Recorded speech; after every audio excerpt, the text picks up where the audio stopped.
दोस्तों आज हम पढ़ेंगे इस वीडियो में बहुपद। ठीक है। बीजीय व्यंजक व बहुपद में पढ़ा रहा था और पुराने वीडियोस आप जाके देख सकते हैं। बीजीय व्यंजक की मैंने संक्रियाएं बताई है। ठीक है।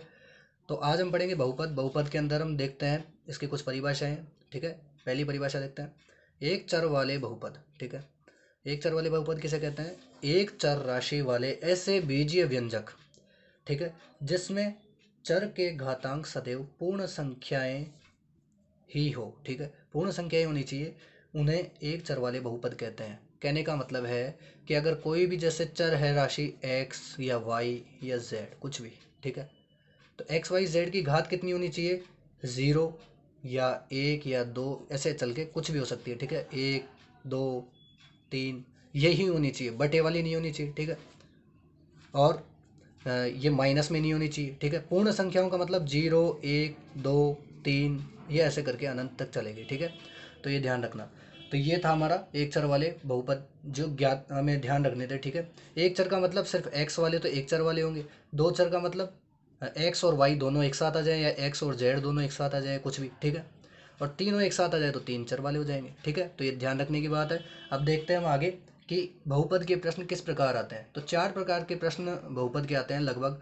ठीक है। तो देखते हैं।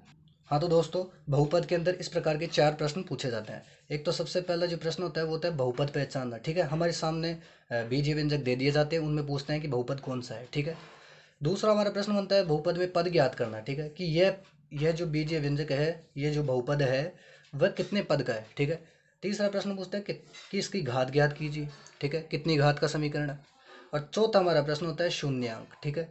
तो ऐसा हमारे चार प्रकार के प्रश्न पूछे जाते हैं। तो आज हम पढ़ेंगे ये दो प्रकार के प्रश्न। ठीक है।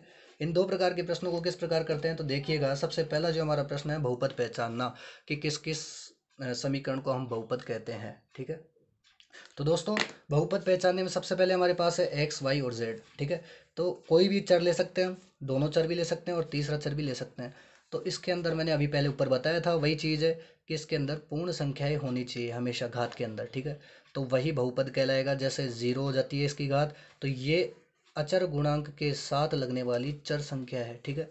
यानी अगर मान लो तीन लिखा हुआ है किसी समीकरण में सिंपल, तो उसका मतलब है कि तीन के साथ में एक्स की पावर जीरो जरूर आ रही होगी। ठीक है।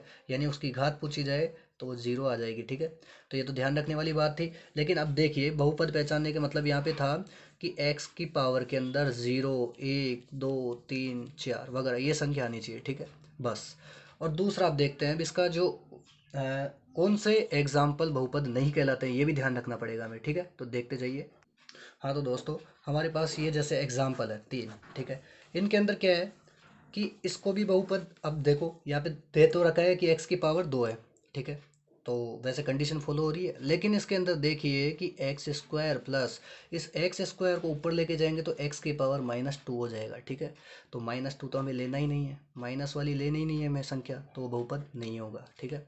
यहाँ पे देखिए तो एक्स की पावर वन अपॉन थ्री, तो ये भी वन अपॉन थ्री वाली लेनी ही नहीं है। ठीक है। तो ये भी नहीं होगा बहुपद। और इसी प्रकार यहाँ पे रूट वाली है तो एक्स की पावर थ्री बाई टू। ठीक है। तो तीन बटे दो आ गया, तो ये भी बटे के अंदर जा रही है घात, तो ये भी नहीं लेंगे। तो ये थे बहुपद नहीं होंगे, ये ध्यान रखने वाली बात थी। ठीक है। बस बहुपद वही होगा जिसके अंदर ये संख्याएं आए। तो मैंने बता दिया है, अच्छी तरह आपको समझ में आ गया होगा। अब देखिए हमारा जो नेक्स्ट क्वेश्चन था, बहुपद में पद ज्ञात करना, जो देखते हैं कैसे करेंगे।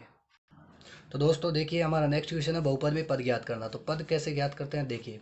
तो एग्जांपल लेके बताता हूँ। जैसे यहाँ पे दे रखा है टू एक्स स्क्वायर, अगर ये बस इतना ही दे रखा है तो ये बोलेंगे एक पद का बहुपद। ठीक है। तो दूसरा देखते हैं कि जैसे इसके अंदर मान लो मैंने जोड़ दिया थ्री एक्स। ठीक है। तो ये हो गया दो पद का बहुपद। तीसरा जैसे मान लो इसके अंदर अचर राशि भी जोड़ देते हैं हम, रूट दो। ठीक है, माइनस में। ठीक है। तो ये कितना हो गया? तीन पद का बहुपद। ठीक है। तो इसको बोलेंगे एक पदी अगर सिंगल आ रहा है। दूसरा ये दोनों जुड़ के आ रहे हैं एक साथ, तो इस कहेंगे द्विपदी। और तीसरा भी जुड़ के आ रहा है तो इसे कहेंगे त्रिपदी समीकरण। ठीक है।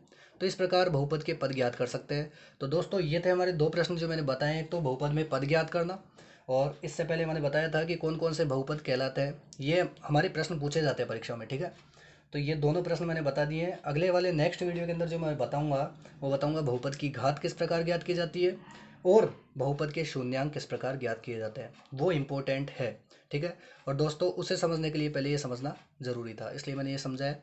तो दोस्तों अगर ये वीडियो आपको अच्छा लगा तो वीडियो को लाइक करें और चैनल को सब्सक्राइब करें, और इसी प्रकार के वीडियो आपके पास आते रहे इसलिए बेल आइकन को भी दबाएं और हमारे साथ जुड़े रहिए। धन्यवाद।